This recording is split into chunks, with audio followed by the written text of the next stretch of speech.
Bem-vindos de novo então aos vídeos sobre C# e ADO.NET e vamos começar a tentar fazer com que tudo aquilo que temos dito para trás, que possa parecer eventualmente chinês nesta altura do campeonato, possa começar a fazer algum sentido, ok?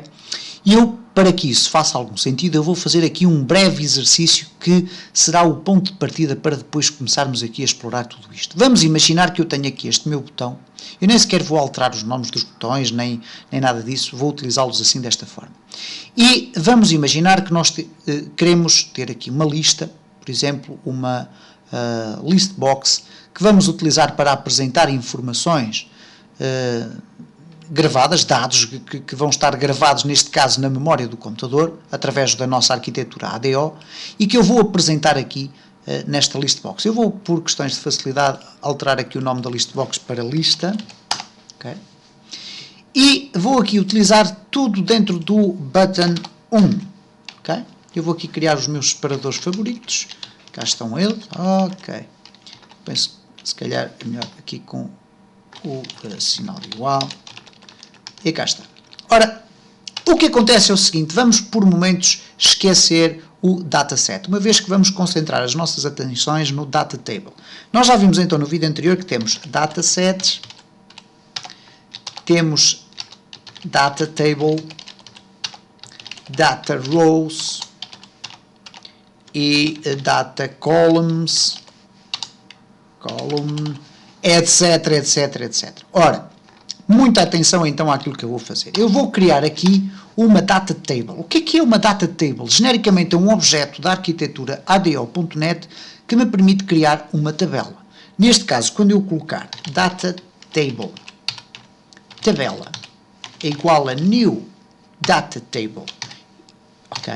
Eu estou simplesmente a criar a estrutura inicial de uma tabela. Quantas colunas é que ela tem? Não sabemos.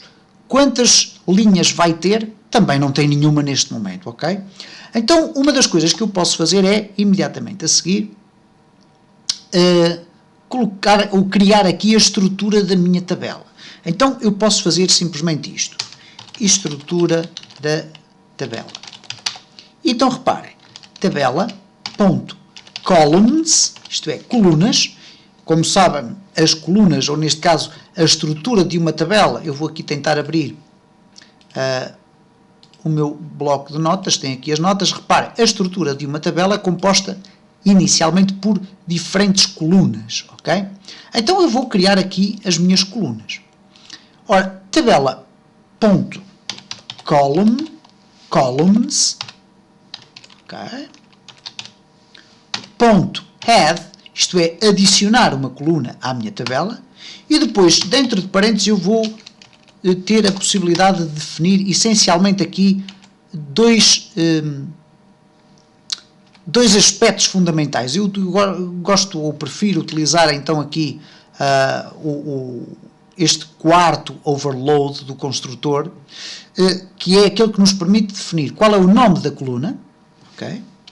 Por exemplo, pode ser nome, e depois qual é o tipo de elementos que esta coluna pode conter. Ora, iremos ver muito em breve quais são os diferentes tipos de dados que uma base de dados pode conter. Mas, genericamente, eles não vão fugir muito àquilo que nós já estudámos na iniciação à sintaxe do C#. Isto é, existem diferentes tipos de variáveis. Podem ser string, podem ser numéricas. Dentro das variáveis numéricas, elas podem ser inteiras, longas, podem ser inteiros muito longos, podem ser doubles, podem ser floats, etc. Podem ser small ints, ou isto é, inteiros pequenos, podem ser byte, etc. Podemos ter uma string, podemos ter um char, podemos ter um data type, ou melhor, um data time, e portanto, é aqui que nós vamos definir qual é o tipo de dados que esta coluna permite levar. Ora, como nós temos aqui nome, supostamente esta primeira coluna da minha tabela vai estar destinada à inserção de nomes, ok? Então, para isso eu vou utilizar type of, isto é, tipo de, e agora string, ok? E eu, ao utilizar o type of string, estou a dizer, neste caso, que esta minha coluna vai ter este tipo de dados, type of string. Se eu quiser adicionar uma outra coluna, tabela.columns.add, e agora reparem, idade. Neste caso a idade será type of int, ok? E temos aqui os vários inteiros, mas eu vou definir simplesmente o int. E, portanto, já temos uma coluna cuja estrutura é composta por duas colunas, ok? Vamos deixar ficar assim para ser extremamente simples. Ora, o que é que vai acontecer a seguir? Eu posso agora adicionar linhas à minha tabela. Já tenho as colunas. Como é que eu vou adicionar linhas? Então eu tenho um objeto que se designa por data_row, isto é, a linha, ok? Eu vou colocar aqui o nome deste objeto como sendo nova linha, é igual, e agora poderia colocar a new data row. Mas neste caso eu iria estar a criar uma linha cuja estrutura em termos de colunas, portanto iria criar aqui uma linha, mas sem ter uma noção de quais são a estrutura de colunas que de certa forma lhe criam a forma, ok? Então como é que eu vou fazer? Como eu tenho aqui uma tabela, eu posso simplesmente dizer assim, que a minha nova linha é igual a tabela.newRow. E o que vai acontecer é que automaticamente nova linha vai-me permitir aceder através de um array que foi criado, neste caso, que é a data_row, vai conter dentro de si um array com o nome das colunas que existem na tabela de origem. Eu posso agora simplesmente dizer que quero na coluna 0 vai ser, por exemplo, João Ribeiro, ok? E na nova linha, peço perdão, aqui neste caso, nós vamos dizer, ok, tudo certo. Na nova linha 1, o dado vai ser o quê? Vai ser da coluna 1, neste caso a idade. Vou pôr aqui, por exemplo, 39. Okay? E no final disto tudo, eu tenho então a minha nova linha criada e vou agora adicioná-la à minha tabela. Como é que eu vou adicioná-la à minha tabela? Depois de ter definido os seus dados, eu vou simplesmente escrever tabela.rows.add nova linha. Ok?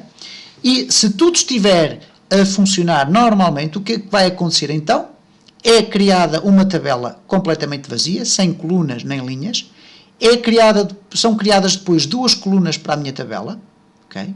Eu até posso dar um nome a esta tabela aqui como argumento, neste caso ser aqui os amigos. Okay? Tabela amigos.